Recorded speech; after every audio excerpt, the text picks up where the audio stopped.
ప్రభునందు ప్రియమైన వాళ్ళరా, దేవుని మహాకృప కనికరం బట్టి మరొకసారి మేము ముందు రావడానికి దేవుడు ఇచ్చిన గొప్ప అవకాశం బట్టి ప్రత్యేకంగా నాకు తెలియజేస్తున్నాను. ఈ సమయంలో ఉపవాసము అనే దాని విషయంలో రెండో భాగాన్ని మనం జ్ఞాపకం చేసుకుంటున్నాం, పార్ట్ 2. దీంట్లో దానియేలు గ్రంథం 6వ అధ్యాయము 18 నుంచి 24 వచనాల్లో మనం జ్ఞాపకం చేసుకుంటున్నాం. అంతటా రాజు తన నగరకు వెళ్ళి ఆ రాత్రి అంతా ఉపవాసం ఉండి నాట్య వాద్యములను జరగనీయలేదు. అతనికి నిద్ర పట్టక పోయెను. తెల్లవారుజామున రాజు వేగిరముగా లేచి సింహముల గుహ దగ్గరకు త్వరపడిపోయాను.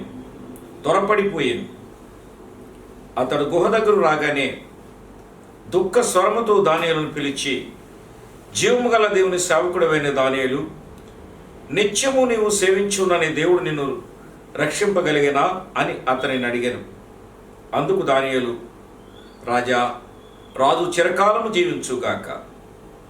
నేను నా దేవుని దృష్టికి నిర్దోషినిగా కనబడుతును గనుక ఆయన తన దూతను పంపించి సింహములు నాకు ఏ హానియూ చేయకుండా వాటి నోళ్లు మూయించాను. రాజా, నీ దృష్టికి నేను నేరము చేసిన వాడును కాను గదా అనెను. రాజు ఇందును గూర్చి అతి సంతోషభరితుడై దానియేలును గుహలో నుండి పైకి తీయుడని ఆజ్ఞగా బండ్రతులు దానియేలును బయటకు తీసిరి. అతడు తన దేవుని యందు భక్తి గలవాడైందున అతనికి ఏ హానియూ కలగలేదు. రాజు ఆజ్ఞగా దానియేలు మీద నింద మోపిన మనుషులను వారి తోడుకుని వచ్చి సింహముల గుహలో పడద్రోసిరి. వారిని, వారి కుమారులను, వారి భార్యలను పడద్రోసిరి. వారి గుహ అడుగుకు రాక మునిపే సింహముల పాలైరి. సింహములు వారి ఎముకలను సహితము పగుల గురికి పొడి చేసెను. ప్రియులారా, ఒక అద్భుతమైన చరిత్ర మనం జ్ఞాపకం చేసుకుంటున్నాం. ఉపవాసం అనేది మానవ జీవితంలో దేవునితో సంబంధాన్ని కొనసాగించుకోవడానికి, దేవుని ఉద్దేశాన్ని తెలియచేయడానికి, మన అవసరాన్ని, మన కష్టములు, మన ప్రమాదంలో దేవుని సన్నిధి నుంచి మన సహాయం కోరడానికి చేసే ప్రత్యేక ప్రార్థనే ఉపవాస ప్రార్థన. ప్రియులారా, ఈ ప్రార్థన చాలా ప్రాముఖ్యంలో మానవ జీవితంలో ఇది చాలా ముఖ్యమైన అవసరతగా జ్ఞాపకం చేస్తున్నాం. ప్రియులారా, ఈ దానియేలు గ్రంథం 6వ అధ్యాయము 18 నుంచి 25 వచనాల్లో జ్ఞాపకం చేసుకున్నప్పుడు 24 వచనాల్లో రాజైన దర్యావేషు తన నగరికి వెళ్ళి ఆ రాత్రి అంతా ఉపవాసం ఉన్నాడు. ప్రియులారా,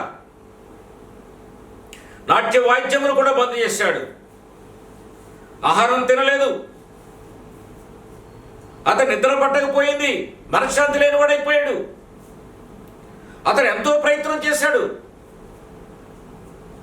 తన భక్తుడైన దానియేలు జ్ఞాపకం చేసుకున్నాడు. ఆయన్ని రక్షించడానికి ప్రయత్నం చేశాడు. కానీ ఉదయం నుంచి సాయంకాలం వరకు ఆయన ప్రయత్నం చేసినా కానీ, రాజా, మీ ఆజ్ఞను మీరే ధిక్కరిస్తున్నారా? మీ రాజముద్రను మీరే అవమానం చేస్తున్నారా? మీ చేతులతో మీరు ఇచ్చిన జీవో కదా, మీరిచ్చిన శాస్త్రాన్ని మీరు గౌరవించట్లేదు. ఒక వ్యక్తి మిమ్మల్ని అవమానం చేశాడు. ఒక వ్యక్తి మిమ్మల్ని గౌరవించలేదు. ఒక వ్యక్తి అవమానకరంగా నడిచాడు. అది అతనికే కాదు, ఈ రాజ్యానికి, సూషను కోటకే చాలా అవమానకరంగా ఉంది. ప్రియులారా, జ్ఞాపకం చేసుకుందాం. ఈ మాటలు మాట్లాడినప్పుడు రాజు చాలా దిగులు పడ్డాడు, చాలా బాధపడ్డాడు. చూడండి. అయితే ఈ స్థితి దానియేలుకి ఎందుకు సంభవించింది? దానియేలు గ్రంథం 5వ అధ్యాయము 30వ వచనం జ్ఞాపకం చేసుకుంటున్నాం. కల్దీ రాజు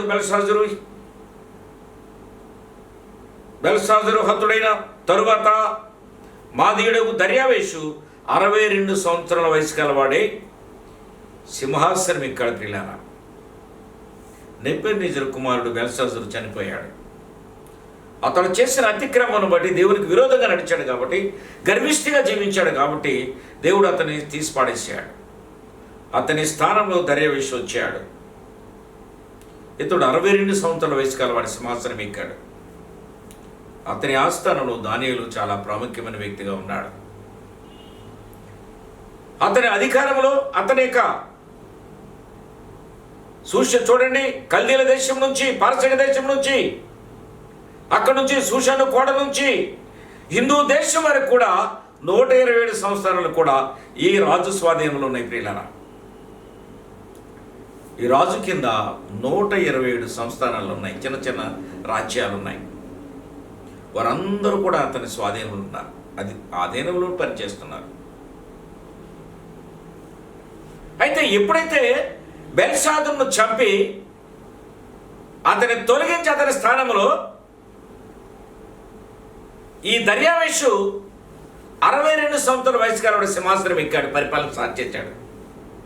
ఇతని పరిపాలనలో 120 మంది అధిపతులను నియమించుటకు దర్యావేషుకు ఇష్టమైంది ప్రియులారా. దానియేలు గ్రంథం 6వ అధ్యాయం జ్ఞాపకం చేసుకుంటే ఉంది అక్కడ. వారిపైన 3 ప్రత్యేకమైన అధికారులుగా పెట్టాడు. ఆ 3 ప్రత్యేకించబడిన వాడిగా 3 పైన అధికారిగా, 120 పైన కూడా అధికారిగా దానియేలు నియమించాడు ప్రియులారా. రాజుకు బాధ్యత ఏమి ఇచ్చాడంటే దానియేలుకి, ఆ 3లో దానియేలు ముఖ్యుడు. వీరు 3 కూడా రాజుకు ఎటువంటి నష్టము కలగకుండా చూడాలి. వాడు రాజు క్షేమాన్ని చూసేవాడు ఉండాలి. రాజు యొక్క స్వాధీనంలో, అతని పరిపాలనలో 120 మంది అధికారులు ఉంటారు. వారి పైన 3 అధికారులు ఉంటారు. వారి పైన 3 పైన ప్రత్యేకించబడిన వాడిగా దానియేలు ఉన్న ప్రియులారా. ఈ విషయాన్ని మనం ఆలోచన చేస్తున్నప్పుడు,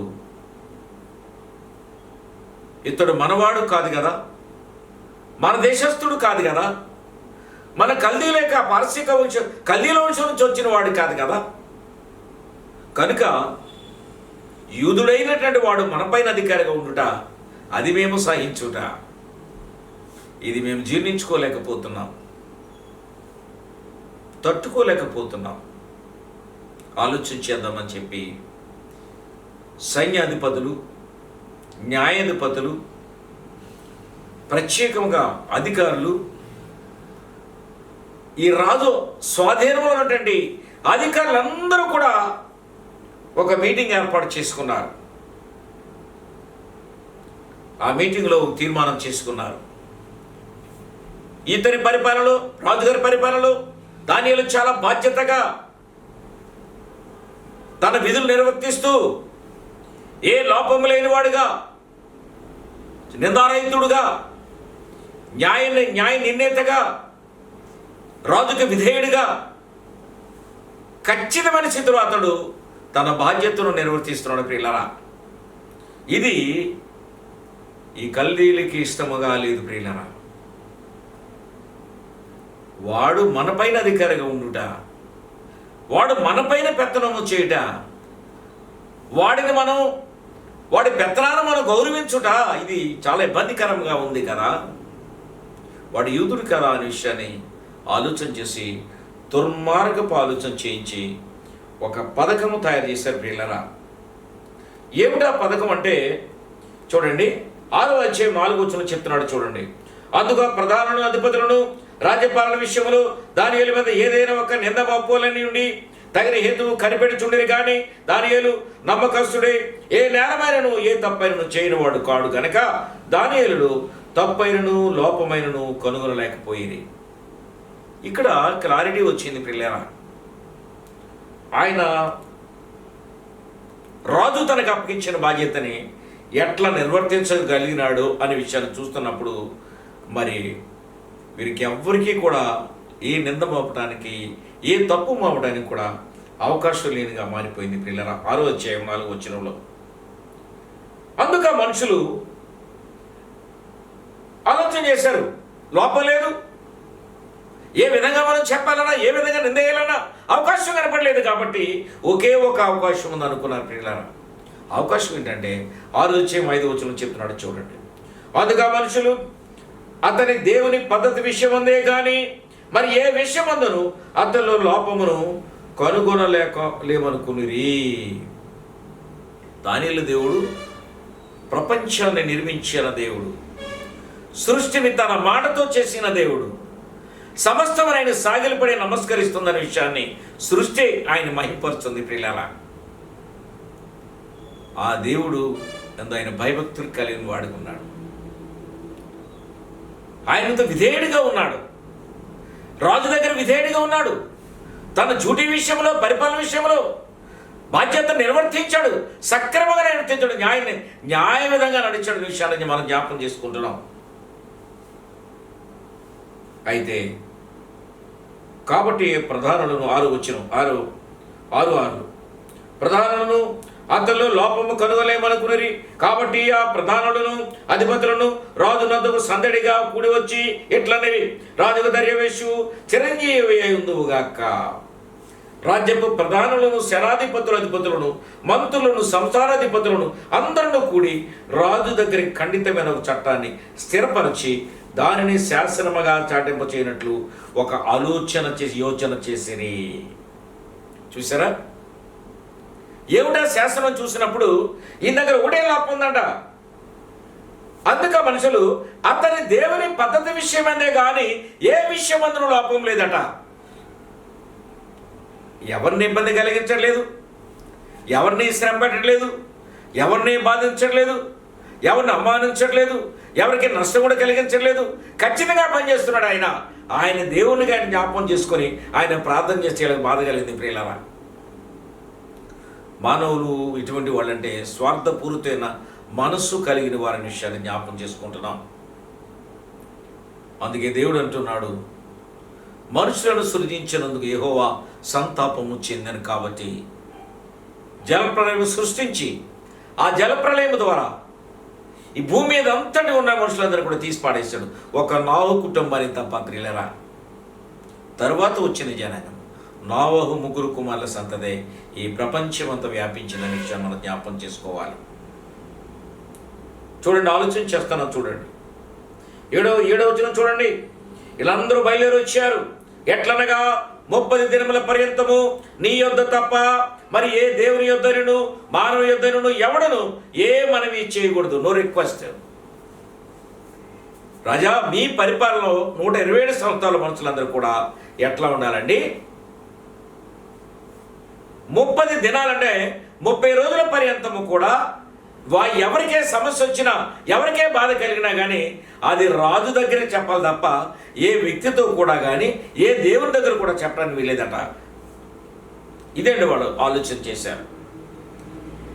ఎవడైనా చేసినలా వాడు సింహం గుహలో పడవే త్రోయబడను. రాజా, ఈ ప్రకారముగా రాజు శాసనం ఒకటి పుట్టించి మాదీయులెక్కయు పార్శ్వికులెక్కయు పద్ధతిని అనుసరించి స్థిరమగు శాసనమగునట్లు దాని మీద సంతకము చేయమని అనేది మనవి చేసేది. కాగా రాజుకు దర్యావేషు శాసనము రాయించి సంతకము చేశాను. ప్రియులారా, ఆయన తన దేవుని జ్ఞాపకం చేసుకుంటున్నాడు. ఆయన తన దేవుని మహింపరుస్తున్నాడు. ఆయన తన దేవుని స్తుతిస్తున్నాడు. ఆయన తన దేవుని అడుగుతున్నాడు, ప్రార్థిస్తున్నాడు. ప్రియులారా, ఇది తప్పుగా శాసనాన్ని తయారు చేయించారు రాజుతో. ఇట్టి శాసనము సంతకము చేయకుండానే దానియేలుకు తెలిసింది ఈ విషయం. తెలిసినను అతడు తన ఇంటికి వెళ్ళి యథాప్రకారముగా అనుదినము 3 మోకాళ్ళుని తన ఇంటిపై గది కిటికీలు తెరచి యెరూషలేము తట్టుకు తెరువబడి ఉండగా అతడు తన దేవుణ్ణి ప్రార్థన చేయుచు ఆయనను స్తుతించుచూ వచ్చాను. ప్రియులారా, డైలీ ఇట్లా చేస్తున్నాడట. రాజుగారి శాస్త్రం చేయించారనే విషయం కూడా తెలిసిన ఆయనకి దేవుని మీద ఉన్న భక్తి, దేవుని మీద ఉండే విశ్వాసము, దేవుని మీద ఉండే నమ్మకము, దేవుని మీద ఉండే ప్రేమ, దేవుని మీద ఉండే యొక్క గొప్ప అభిమానమును బట్టి అతడు ప్రార్థన చేస్తున్నాడు. ప్రియులారా, ఎందుకంటే ఆయన సృష్టికర్త కాబట్టి ఆయన దయా సంకల్పము చొప్పున మనం బ్రతుకుచున్నామనే విషయాన్ని జ్ఞాపకం చేసుకుంటూ దినదినము కూడా దేవుని స్తుతించి మహిమపరుస్తున్నాడు. ప్రియులారా, ఈ విధంగా జరుగుతుండగా 11వ వచనం, ఆ మనుషులందరూ గుంపు కూడా వచ్చి దానియేలు దేవునికి ప్రార్థన చేయుట ఆయనను బతిమాలుకొనుచున్నాడని రాజు సముఖమునకు వచ్చి ఈ శాసనమును జ్ఞాపకం చేశారు. ప్రియులారా, ఈ శాసనం జ్ఞాపకం చేసినప్పుడు రాజా 30 దినముల వరకు నీవు తప్ప మరి ఏ దేవునికైనను ఏ మానవునికైనను ఎవడూ ప్రార్థన చేయకూడదు. ఎవడైనా చేసినట్లా వాడు సింహము గుహలో పడద్రోయబడిన విషయాన్ని తమరే కదా శాసనం తయారు చేయించి ఆ శాసనాన్ని ఒక ముద్రిక వేసి ఏం చేశారని అది అమలు చేశారు కదా అని చెప్తున్నాడు. అప్పుడు చూడండి ప్రియులారా, 13వ వచనం. అందుకు వారు చెరబడిన యూదులలోనున్న ఒక వ్యక్తి దానియేలు నిన్నే గాని నీవు పుట్టించిన శాసనమని గాని లక్ష్య పెట్టక ఏం చేస్తున్నాడండి ఆయన అనుదినము ముమ్మారు ప్రార్థన చేసి కూర్చున్నాడని. రాజు ఈ మాట విని బహుగా వ్యాఖ్యలపడి దానియేలు రక్షింపాలని తన మనసు దృఢము చేసుకుని సూర్యుడు అస్తమించే వరకు కూడా అతన్ని విడిపించడానికి ప్రయత్నము చేశాను. కానీ ఆ ప్రయత్నము జరగలేదు ప్రియులారా. ఆ మనుషులు దీన్ని చూచి రాజు సన్నిధి సందడిగా కూడి వచ్చి, రాజా, రాజు స్థిరపరిచిన శాస్త్రం అమలు జరగట్లేదా? మీ తీర్మానం ఏమైంది? మీ తీర్మానం మీరే రద్దు చేస్తున్నారని చెప్పి రాజుని మాటికి ఆయన రిటరించి ఆయన్ని మరి ఇబ్బంది పెట్టినప్పుడు ఆయన ఏమి చేయలేని పరిస్థితులు ఆయన రక్షించలేని వాడుగా తన శాసనం తను రద్దు చేసుకోవడం అది అవమానకరంగా తన చట్టం అని విషయం తెలుసుకుని దానియేలును పట్టుకుని సింహము గుహలో వేయమని చెప్పాడు ప్రియులారా. వేసిన తర్వాత అప్పుడు ఈ మాట మాట్లాడుతున్నాడు. 18వ వచనం 6:18. అంతటి రాజు తన నగరికి వెళ్ళి ఆ రాత్రి అంతా ఉపవాసం ఉండి నాట్య వాద్యములని బంద్ చేశాడు. అతను నిద్ర పట్టకపోయింది. తెల్లవారుజామున రాజు వేగరముగా లేచి సింహముల గుహ దగ్గర పరిగెట్టుకుంటూ వచ్చాడు. పడిపోయి వచ్చాడు. అతడు గుహ దగ్గరకు రాగానే దుఃఖ స్వరముతో దానియేలు పిలిచాడు ప్రియులారా. ఎందుకంటే దానియేలు ఆయనకి చాలా ఇష్టం. దానియేలు, నిత్యము నీవు సేవించున్న నీ దేవుడిని రక్షించగలిగినానని అడిగాడు. అందుకు దానియేలు అంటున్నాడు, రాజు చిరకాలము జీవించుగాక. నేను ఆ దేవుని దృష్టికి నిర్దోషినిగా కనబడి తిని గనుక ఆయన తన దూతను పంపించి సింహములు నాకు ఏ హాని చేయకుండా వాటి నోళ్ళు మోయించను ప్రియులరా. రాజా, నీ దృష్టికి నేను నేరం చేసిన వాడు కాను కదా అనేను. ఈ మాట చెప్పుకునే రాజు మండ్రుదలు పిలిపించి ఆయనే విడుదల చేయమని అన్నాడు. ఇక్కడ ఒక విషయం జ్ఞాపకం చేసుకుందాం.